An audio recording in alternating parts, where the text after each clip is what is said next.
Haya what? You're hiding bodies. Parade. Yeah. He That's said never that. had in African culture. It's never had in African culture.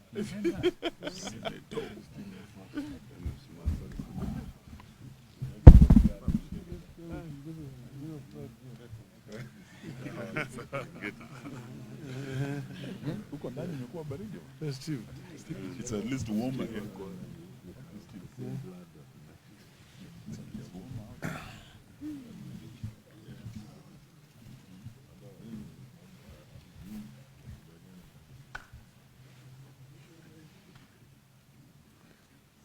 Are we ready?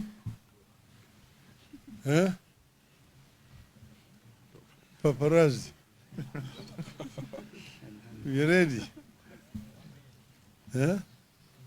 1 minute.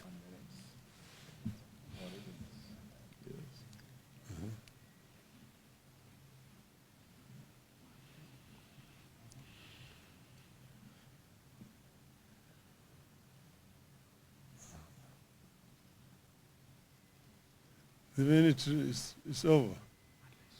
You ready now? Huh? Okay.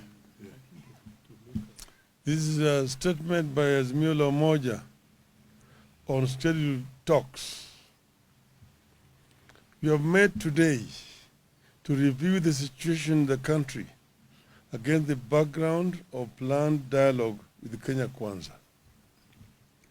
The meeting also took place against the background of a running somber mood across different parts of the country, occasioned by police brutality.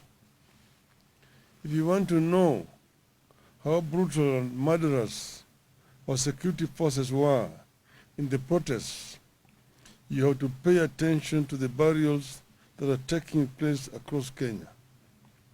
You have all attended some, and we will be attending some more in the near future. We can confirm that police killed and wounded many Kenyans.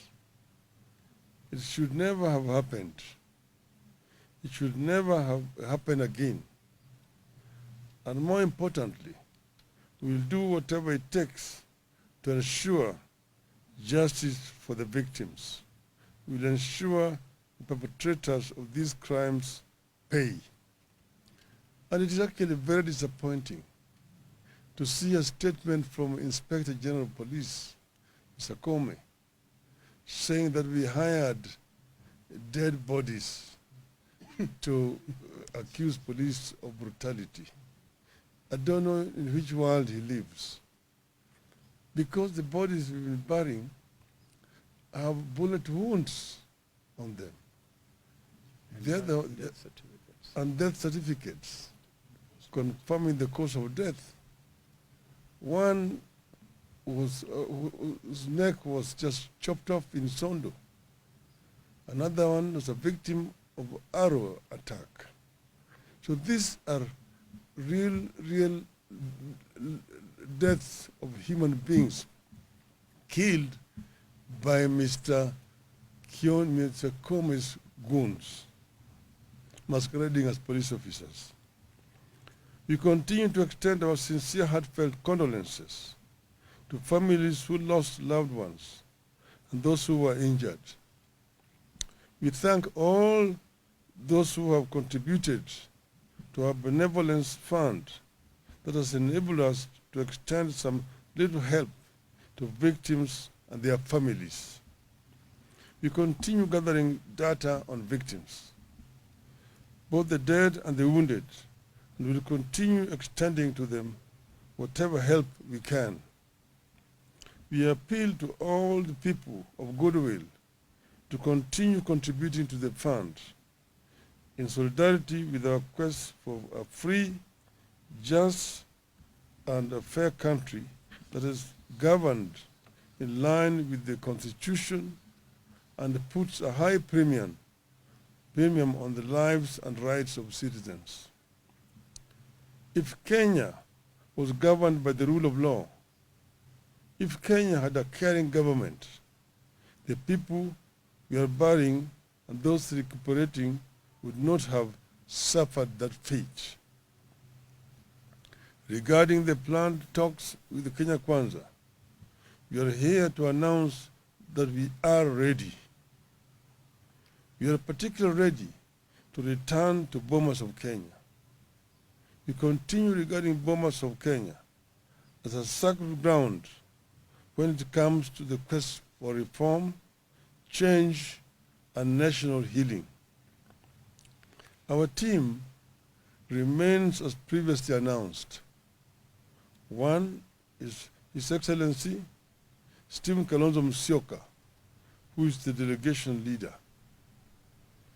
Two, Honorable James Opiah Wandayi, leader of Minority Party, who will be the spokesperson for the delegation. Honorable Eugene Wamalwa, party leader of DAP. Honorable Kongo Mogeni, Nyamira, and Honorable Amina Unyanzi, MP Malindi.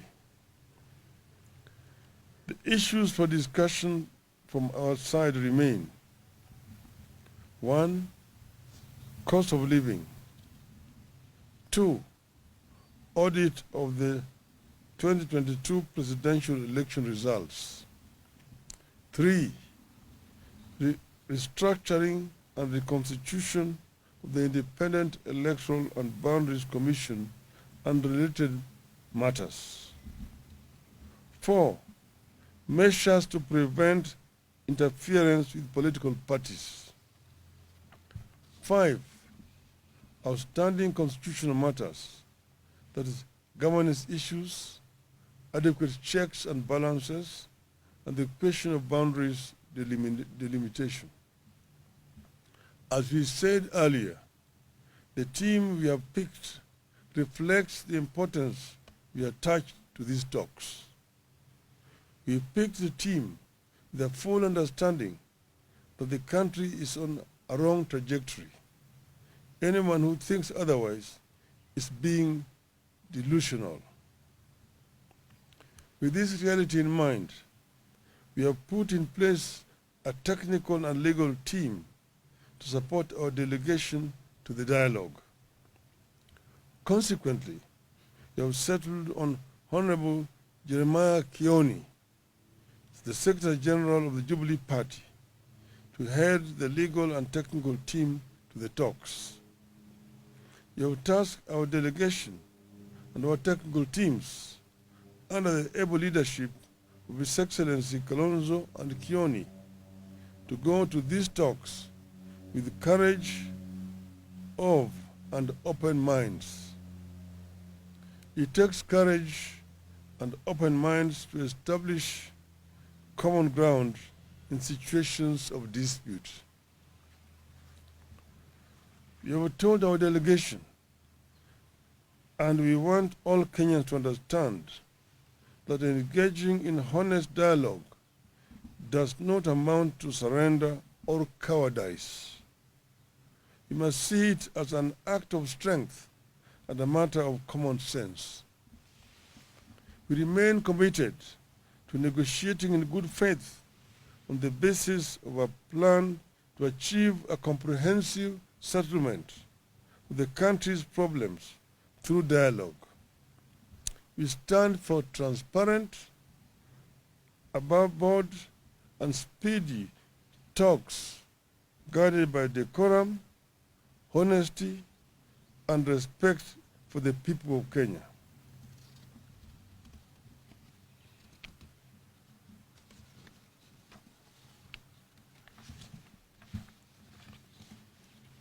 As a party, we believe that this country deserves peace, not paralysis. That is why we have stood down our protests to give dialogue and peace a chance. We appeal to Kenya Kwanza that vitriol must now end because it won't work. Propaganda must now end because it has not solved our problems this past year, and it won't in the coming year. Our people and the whole world are watching us, and we encourage them to watch us and to hold us to account. Finally, I wish to thank the team that was led by Honorable Otiende Amolo for what they did in representing Azimio in those talks that collapsed.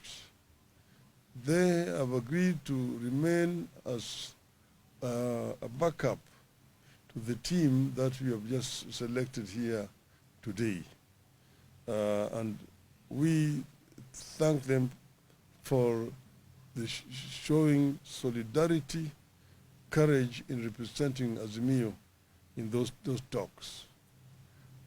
Very finally, I want to reiterate once again here, Azimio is not interested in handshake. We don't want to shake anybody's hands, particularly those people whose hands are tainted with blood of innocent Kenyans. But we have agreed to negotiate in good faith, as we have mentioned, so that we can be able to move our country from where it is today to a peace, so that justice can finally be our shield and defender. Thank you. Well done. Thank you very much. Very good. I think they're okay. I think we're okay. So. Appreciate it.